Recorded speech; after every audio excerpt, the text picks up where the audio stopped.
បាទនេះកូនតូលបងប្អូនបងប្អូនតាក់តមកឥឡូវមកកប់នេះខ្ញុំចែកឲ្យតម្លៃធូរថ្លៃបាទ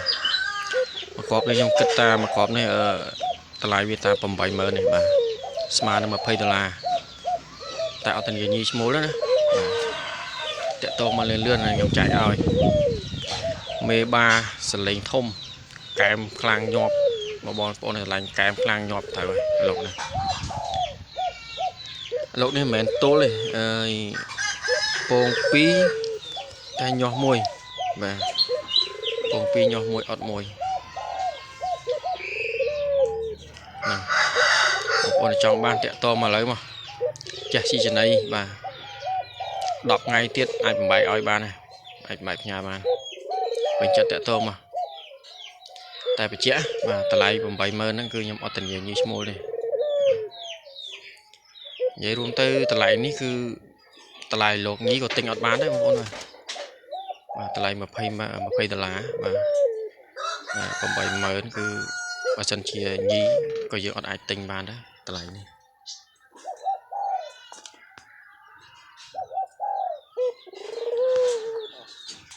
លោកនេះចូល10ថ្ងៃ5-10ថ្ងៃលោកនេះ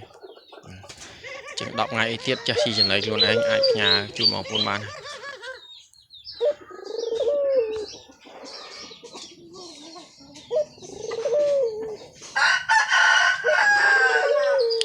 បងប្អូនពេញចិត្តអាចតាក់ទងបាន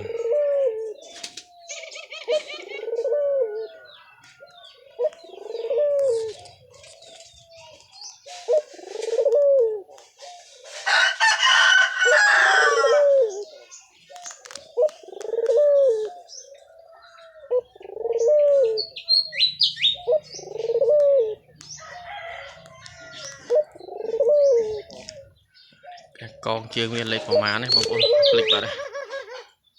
អត់តមកបាយពីមីដោះហ្នឹងមីដោះនៅកញ្ចក់ឡើយកញ្ចក់ទៀត